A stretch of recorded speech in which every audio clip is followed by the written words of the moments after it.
Good evening. How you guys doing? Got a little bit of downtime. We actually haven't, well, let me rephrase. We finally had rain last night after almost a week and a half of no rain. It's been dry, extremely dry. We're in what they consider moderate drought conditions now, and the lawns are showing it. You know, the stuff here, this was mowed 2 weeks ago. It's barely grown at all. A lot of the properties right now are just so dry that you're not on them, shouldn't be mowing them. I said last week, I don't think I mowed but maybe 2 properties, and both of those were skipped the week prior. But we had a little bit of rain last night, hoping to kickstart a little bit more growth. So we're going into the middle of summer here, but can't complain. It was actually nice to have a little bit of time off. Do miss the revenue that we missed out on last week, but that's all right. Tonight, got the mowers all pulled up here, getting ready to change blades, grease, check oil. I know the laser was low on oil 2 weeks ago, week and a half ago. Had to add a little bit to it, so I want to get it checked. I know it's coming due for a oil change. Same thing with the turf tracer. And then another thing with the laser, I noticed it's probably been 3 weeks ago, the steering's been a little bit wonky on it.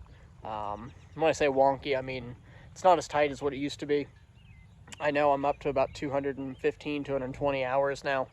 Hydraulic service is due on that at 250.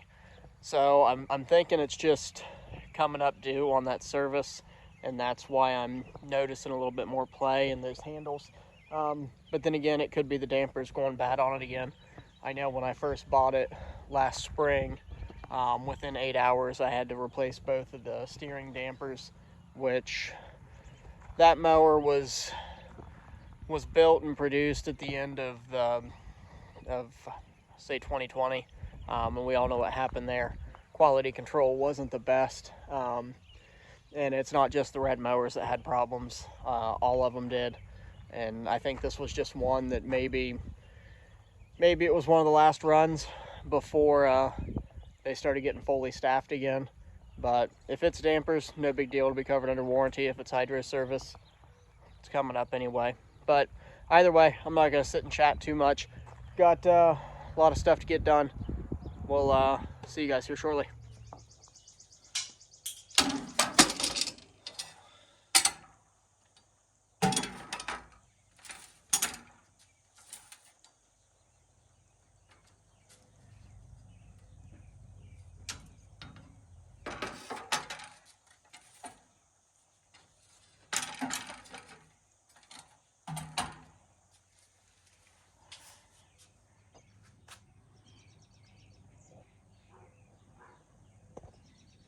Yeah, guys, welcome into the garage here. Got some things I want to show you. Went to the store. Was it Saturday morning? Picked up some new blades. Had to throw away 2 sets. The original ones that came on the laser, they were worn down past the safety point of sharpening them. Then I had another set that they were a little bit bent. So I did pick up 2 new sets of blades for the laser. Plus had blades for the turf tracer, the commercial 30, and another set of blades for the laser sharpened. But let's check these out real quick. Alright, so the first new ones I picked up, I actually went with this copperhead brand, rotary copperhead mower blades. I've never used these before. I know a lot of guys that run them. I know it's a cheaper aftermarket blade, but I figured I'd give these a shot. I know a lot of guys that run them, they like them. With them being a cheaper blade, if you do hit something, easy to replace. But hold it up there. Hopefully you guys can see it. Hopefully it focuses for you. Yeah, a little closer. There we go.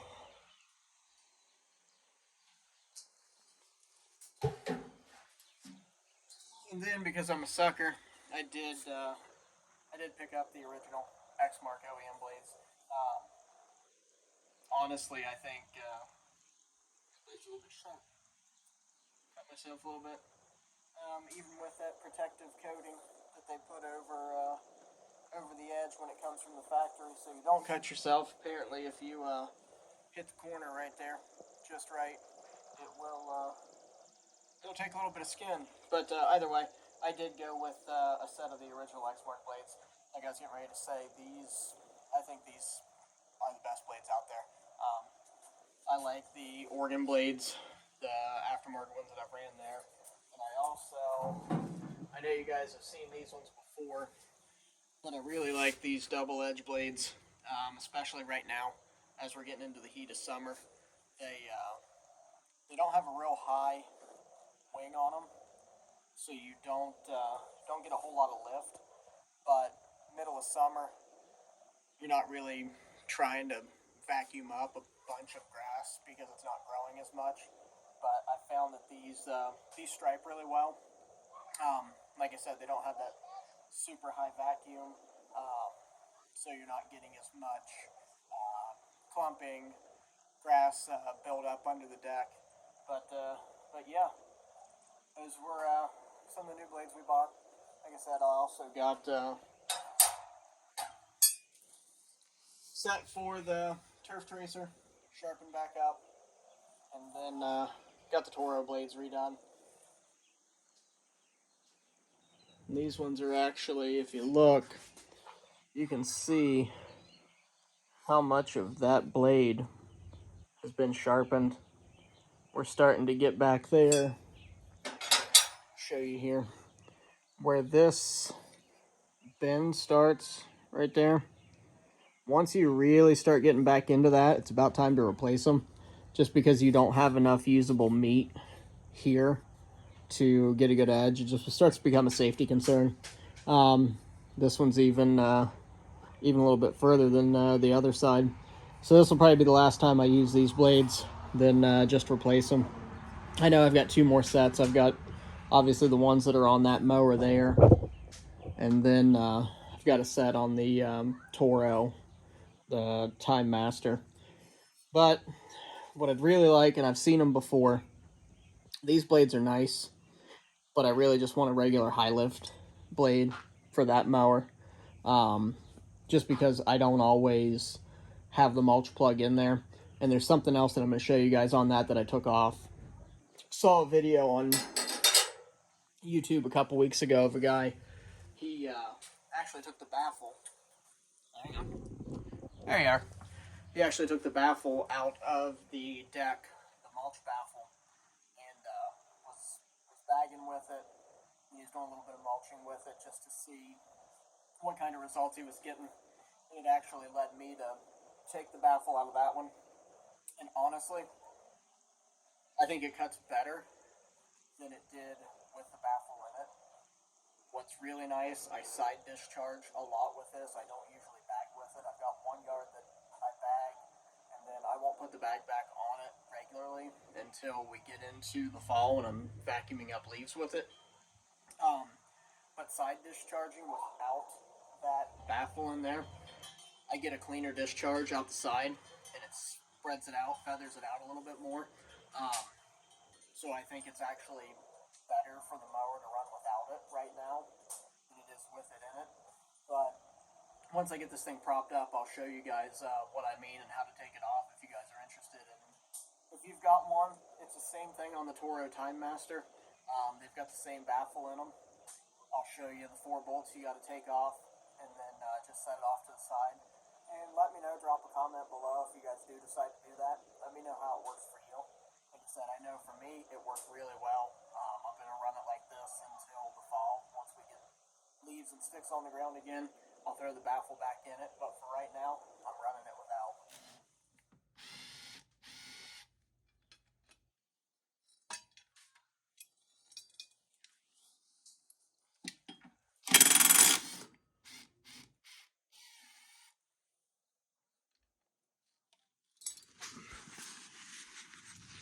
Let's look up underneath here. Hopefully the lighting works for me. But you can see that hole right there? There's a hole there. Man. Gross. There's a hole right there. Then there's two more on the other side. Basically, your baffle goes right here. You can kind of see the clean spot right there. That's where that baffle goes and blocks off these two cutting chambers. Let me see if I can get you a little bit farther out. So you got your two cutting chambers. That baffle goes in between, keeps the grass clippings up in here a little bit longer. That way it gets chopped up. But if you take that out, look at all this extra space you've freed up. And basically what you're getting is suction and vacuum up. It's getting chopped and sent right out the side there. It's not staying up in as long. And as you can see, the underside of this deck really isn't too bad. This one, I honestly don't clean it as often as I do the other two mowers, just because I don't use this mower as much. But it's probably been over a month since I've cleaned this. And you can see it's not really that bad. So I might scrape a little bit on this one. Probably nothing too much. I'm not going to waste too much time. Throw the new blades on it and then get the other mowers in here. But like I was saying, if you guys are interested, taking the baffle off, pull these two bolts over there. That thing comes right out. I will say that if you're going to do this, these bolts here on the bottom, you're going to want a boxed end wrench. Say that 3 times fast. Just because trying to get an impact over this bar here, it doesn't work unless you got a swivel. But then the back, it's actually a Allen key bolt. I am not going to put the Allen key back in because trying to clean that thing out from where all that grass buildup was in that little hole to put that Allen key in was a pain. So I'm probably just going to replace it with a regular hex bolt just to hold that back into place. But yeah, if you guys are interested or if you do it, let me know what kind of results you get.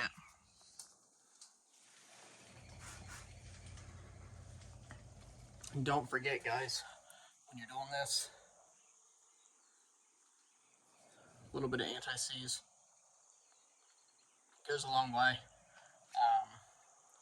Especially if you're doing this a lot, or if you're doing this on a mower that you're maybe not going to change the blades out as often or take them off and have them sharpened. Throw some anti-seize on your bolts. You'll thank me later. I can't tell you how many times I've had to take that turf tracer into the shop and have somebody with an air impact gun hit it to get the blades off because those bolts get seized up in there. It's a pain, but anti-seize is your best friend.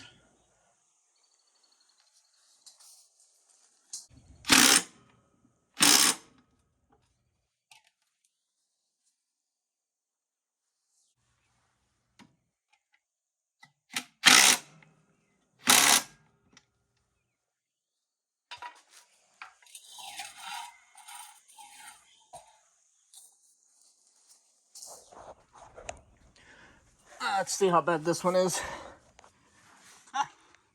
it fishing line?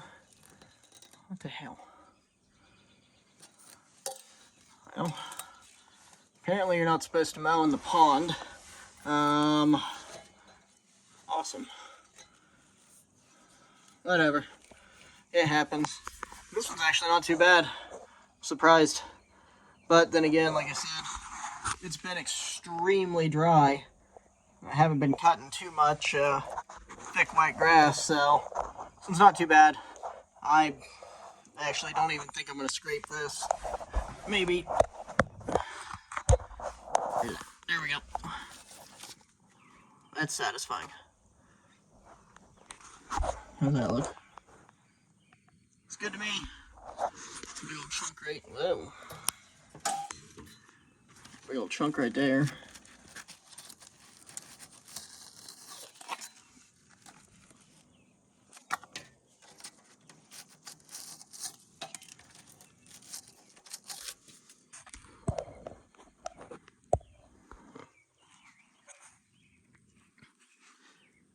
The fishing line baffles me though. I honestly don't know where I got that from. I mean, I only cut one house that has a pond around it. And honestly, he usually keeps it pretty clean, so I may have picked it up in his yard. Who knows?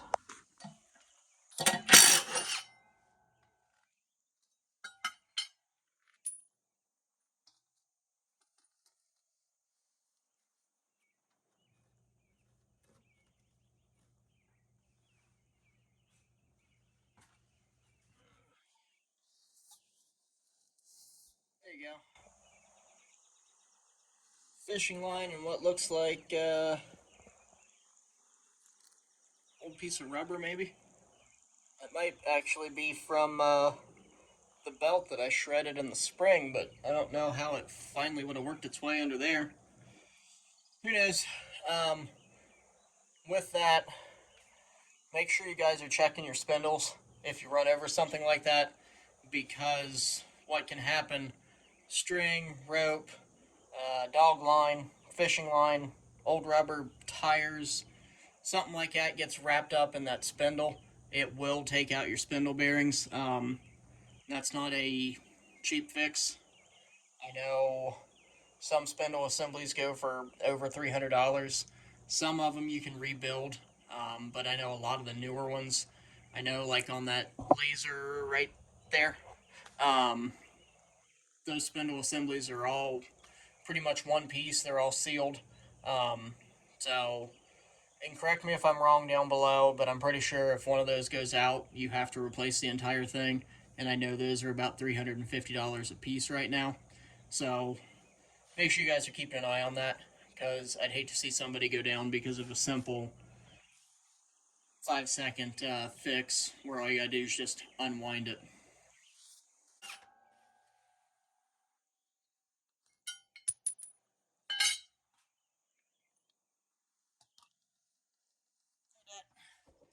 It's wrapped around the bolt on that one. And as I usually say, use a little bit of anti-seize, it gets everywhere. But whatever, it is what it is, part of the game.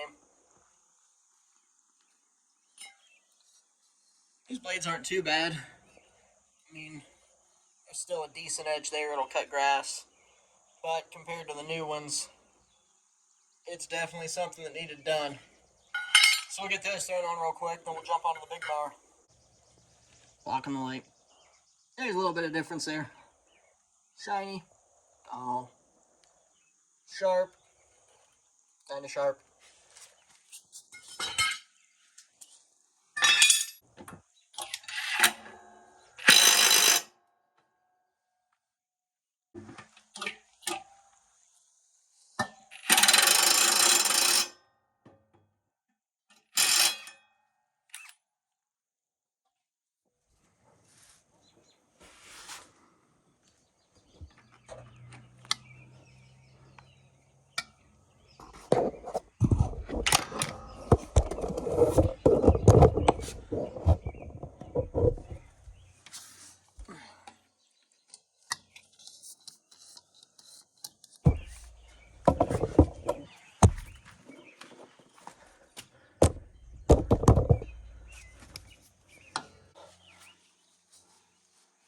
Can't even see the grease fitting.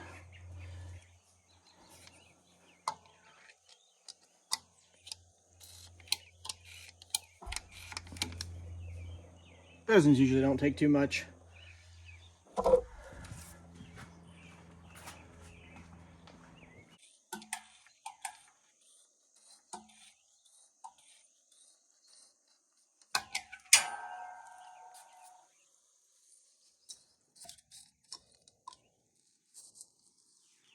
She's full.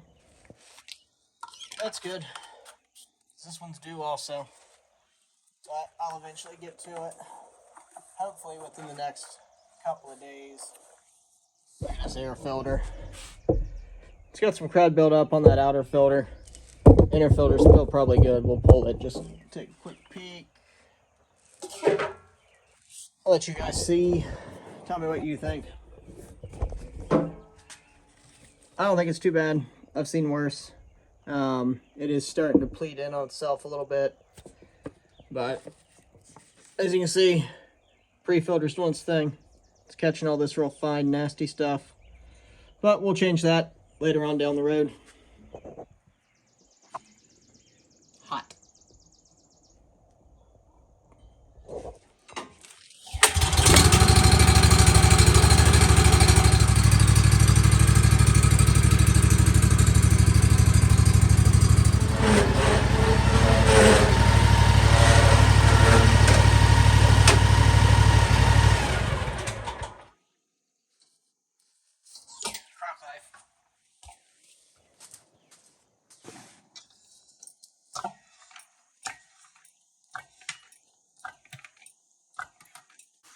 Take a look.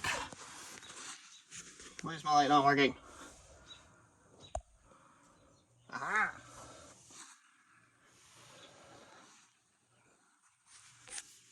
Guys, this one really isn't that bad either.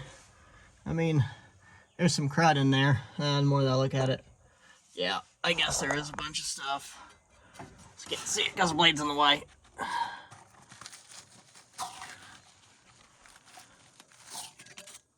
Yeah. It's like a big dried up loaf of bread. Yeah, this one's gonna need scraped. So, grab the scraper real quick, get this scraped up. These blades, yikes. That's bad. I'm almost embarrassed to show that. I might just edit this part out. That way you guys don't see it and think my blades are always the sharpest on the block. Sometimes that's just not true. That's nasty. One thing, guys, once you take the blades off, it doesn't hurt to look down the edge and see if they're still straight. This one's not bad. I know one of these might be this one. Maybe. I don't know if you're gonna be able to tell or not. One of these has a little bend in it. It's not real bad. Maybe that one. Kind of see that little roll right in this area where it looks like I caught something and just kind of bent it a little bit. I'm not too worried about it right now. It will probably, over the course of sharpening it, it may work itself out. It may not. But like I said, I've got 2 more sets right there. So if I have to retire those blades, whatever, I'll retire them. They're getting down to that point. Don't mind the crazy hair, it's all warm in here. They're getting down to that point to where they can probably be retired. These are so dirty I can't even tell what blades these were originally. I think this is a set of the organ blades. But they gotta go, they gotta go. Ew. It's a lot of dry grass. But it's clean. Cleaner than it was. Don't yell at me too much. Can't really get up underneath of it. I pulled it up too far into the garage to be able to climb onto both sides. But throw the new blades back on it. Get it down. Grease it. Well, actually it doesn't need greased. It's only 2 grease points. Ooh, I forgot something. You guys are gonna love this. Oh, this is the best part about cleaning the deck. Look at that beauty. Let me show you what we refer to as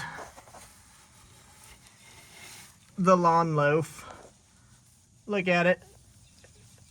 It's like a little hay bale. And that stuff is bone dry. Here, smell. Smells like fresh cut hay. Which, if anybody from Yankee Candle's watching, why have you not made a candle that smells like a fresh cut hayfield? If you live in the city, you're missing out. This time of year, farmers are cutting alfalfa.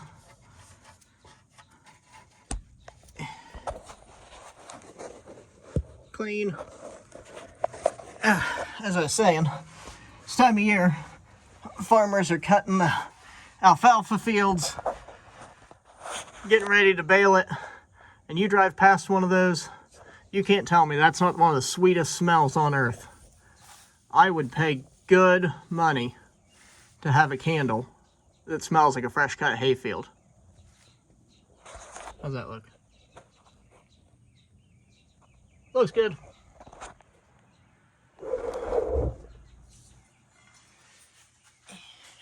After much debate with myself, I'm gonna throw these copper head blades on. Try those out. They are, like I said, it's my first time using these ones, so I'll be interested to see how they work, how they cut, how they hold up.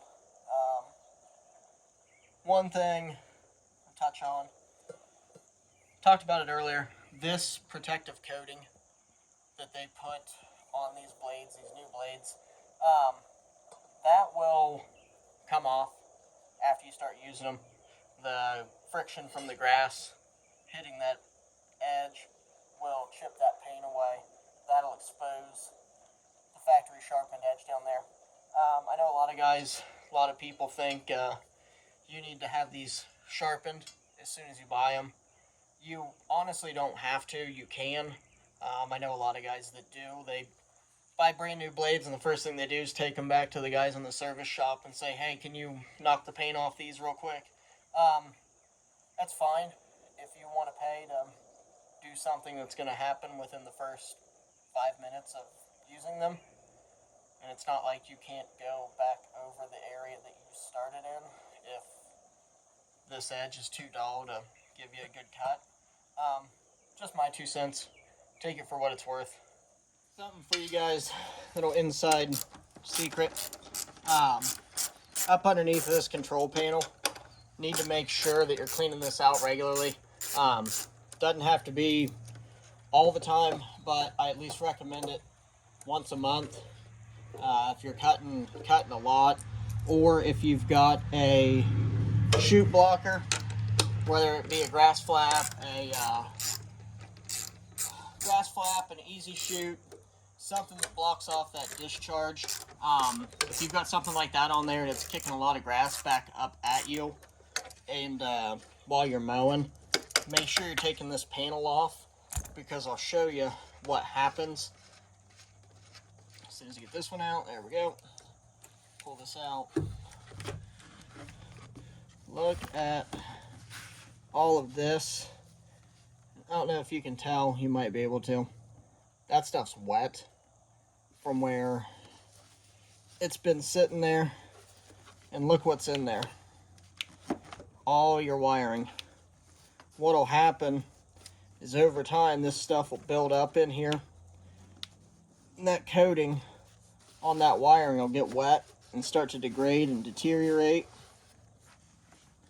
Basically, ugh, that stinks. Basically what happens is those wires get exposed, then all of a sudden you start having electrical issues.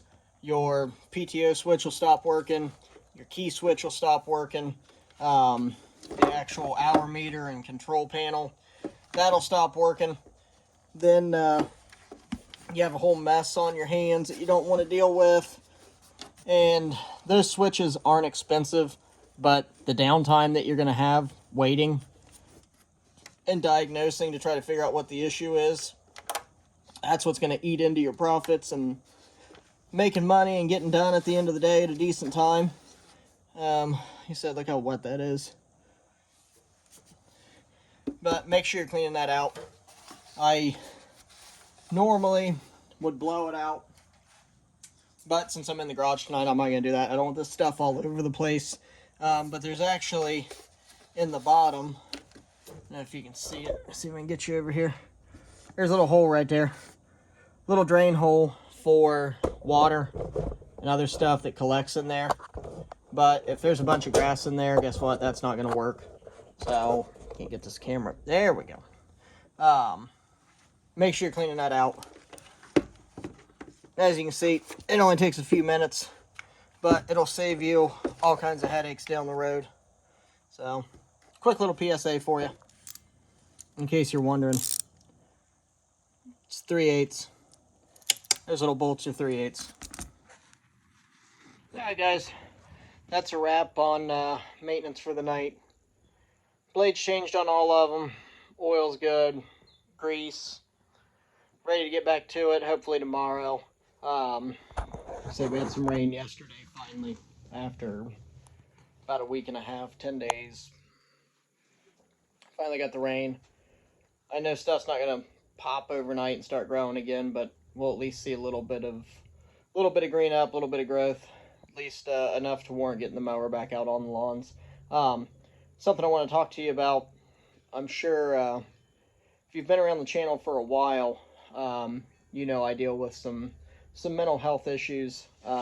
Nothing too serious, but some depression here and there, anxiety real bad, which doesn't make any sense if you're trying to run a business. You know, you have to talk to people and try to make sales, but it is something I deal with. I know I did a video a couple months ago, chainsaws and mental health, I think is what it was called. If you're new to the channel, go back and check that one out. I think there's a good talk in there, at least something to spark a little bit of thought, a little bit of interest in what's going on. Like I said, I know in that video I mentioned that you never know what people have going on behind the scenes. It could be the best day of their life or the worst day of their life, and they're just trying to get through. But with the mental health thing, one thing I recently started was the 75 Hard Challenge. And if you don't know what that is, look it up online. It's basically a mental health slash confidence slash physical endurance challenge that Andy puts on. Basically, you go 75 days. You've got, I think it's 6 critical tasks that you have to complete. And what it does is it basically forces you to hold yourself accountable for things. I know a lot of times there's days, like I've said before, that I don't want to get out of bed. I would rather stay covered up in a dark room and not deal with the world, but unfortunately that's not how it goes. Sometimes you have to get up and deal with that. But what this challenge does, like I said, it keeps you engaged in your day to day and gives you those critical tasks to complete. I'm on day 12 now. I actually started at the 1st of June, which, just depending on how you look at it, might be a good thing. It might be a bad thing, because one of the challenges that you have to. That's a big mosquito. Good night. Get out here. And no, it's not a crane fly. It's an actual mosquito. It's going to carry me away. One of the critical tasks that you have to complete for 75 days is no alcohol. Not that I've had a problem with alcohol in the past, but I do enjoy kicking back and diving into the beers or the liquor every once in a while. And we're going into summer. We're in summer now. And when you think about summer, what do you have? You have hot days, going to the pool, the beach, fishing, 4th of July, Labor Day, Memorial Day, birthdays, random parties, random cookouts. What do you normally have at those? Alcohol. So that's gonna be tough. I feel like I've done pretty well so far. 12 days no alcohol. I know the first 3 or 4 days were extremely tough, just because that's when we were 90 plus degrees out and wasn't really mowing too much, kind of relaxing at home. Went to the lake a couple of times with Wyatt and fished, and whole time I'm sitting there going, man, cold beer would be nice right now. But with the 75 Hard Challenge, like I said, you're not allowed to have any. Plus, it forces you, doesn't force you, you have the choice to not do it. Um, you have to drink a gallon of water a day. Now, when you're doing this kind of work, you should be drinking a gallon of water a day because you're sweating, you're losing all kinds of nutrients and electrolytes, and if you're not replenishing, you're you're going down a bad road. Um, but a gallon of water a day, it's not really that bad for me. Pretty much got that one figured out. You've got two 45-minute workouts that you have to do. No breaks in between the workouts. It's got to be 45 minutes straight. Um, it's actually not as hard as you think it is. I think the hardest part for me so far, outside of the no alcohol, was just trying to find the time in the day to dedicate to the challenge. Because 90 minutes a day, it doesn't seem like a lot, but you can't do the workouts back to back. One of them has to be outdoors, the other has to be indoors. There has to be a period in between when you do them. Once you start them, you're not allowed to finish or not allowed to stop and restart it. It has to be 45 minutes straight. So trying to get that figured out and worked into the schedule was a little bit difficult, but I've got it pretty much mapped out now. Work out for 45 minutes in the morning before I leave for the day, and then if I find time during the day to do another workout, I'll do it, but most of the time it's at night. Um, Find a diet is another one of the tasks. If you're already eating healthy, already kind of watching what you put in, that's not going to be too hard for you. No cheat meals. That's Again, that's not too hard for me. I don't indulge too much in a lot of the sweets. Every once in a while, I like to have a big bowl of ice cream or something like that. But honestly, sweets have never been my thing, so that's not been too bad for me. 10 pages of reading from a nonfiction book, so like a self help, a business book, a sales book, which honestly, that's something I already do. And it's only 10 pages of reading.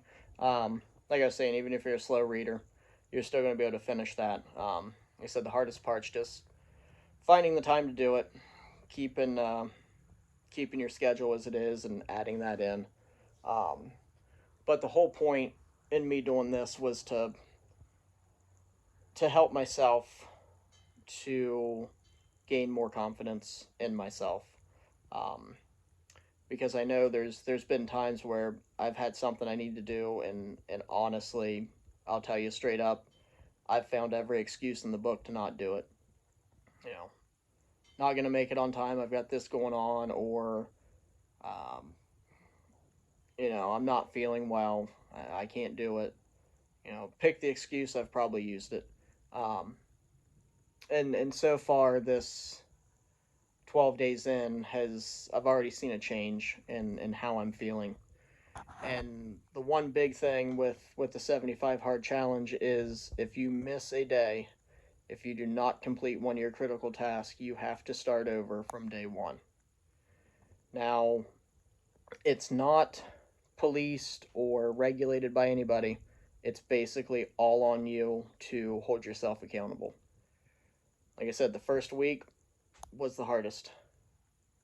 But now that I've gotten into the heart of the second week, almost done with it, getting ready to start the third week, it's really not that bad. I know the temptation is there for me to fall off the map again. I really don't want to restart. I want to hold myself accountable for these 75 days and make myself a better person. If you are feeling like you are not good enough, you are lacking confidence, you have the days like I do where you do not want to get out of bed and you don't want to be around anybody, I'm suggesting to you that you look into this challenge. It's going to be hard. One thing I'll warn you, don't think about it. Read up on it. If it's something you want to do, jump right into it. That's what I did. I heard about it for a week before I started it. Decided that June 1st was going to be my day. Woke up that morning at 5 o'clock and got started. And that's how I've been going ever since. If you think about it, you're going to talk yourself out of it. Start it and let me know how you do. If you fail, that's fine. Start over. If you need to take a break because you failed. That's okay. Take a couple hours to think about it. Get right back up on that horse and start riding. You can do it. I know you can because I'm doing it. I am the most introverted person that I know. I would rather stay away from everybody and do my own thing. This program will help you. It's begun to help me, and I know you can do it. If this is something that you're interested in, like I said, look it up. It's called the 75 Hard Challenge. It's going to be difficult. First week's going to be hard. Just motivating yourself to do it the first day, the second day. Once you figure it out and figure out your schedule and the rhythm, you're going to crush it. It's working for me. It can work for you. Now that the serious talk's over, appreciate you guys stopping back by, especially if you've been with the channel since the beginning. I see the numbers are going up a little bit. I've been posting a lot on shorts, a lot of little stuff here and there. Trying to get back into making the videos, starting to get a little bit more time here and there. I think I said in the last video I was going to try to do more. I'm trying, guys. It's rough. New baby, he's not sleeping very much at night. He's maybe sleeping 2.5 hours, and then he's awake for 45 minutes to an hour, so we're not getting much sleep. As you can tell, I kind of look sleepy right now. It's because I am. But if you've been around since the beginning, I appreciate you guys. If you're new to the channel, thanks for stopping by. Don't forget to hit the like button, subscribe, comment, share this with your friends. If you know somebody or you yourself, like I mentioned earlier, is dealing with some mental health stuff, reach out to somebody and talk to them. There's all kinds of people in the world that want to hear from you. Heck, drop a comment below. Let me know what's going on. I'll be happy to talk to you. I'm always looking to make new friends. Even if I am introverted, I'll still take the time to talk to you guys. But yeah, night's over. Get ready to go back inside, get showered up, go snuggle on my baby, then start it all again tomorrow. See ya.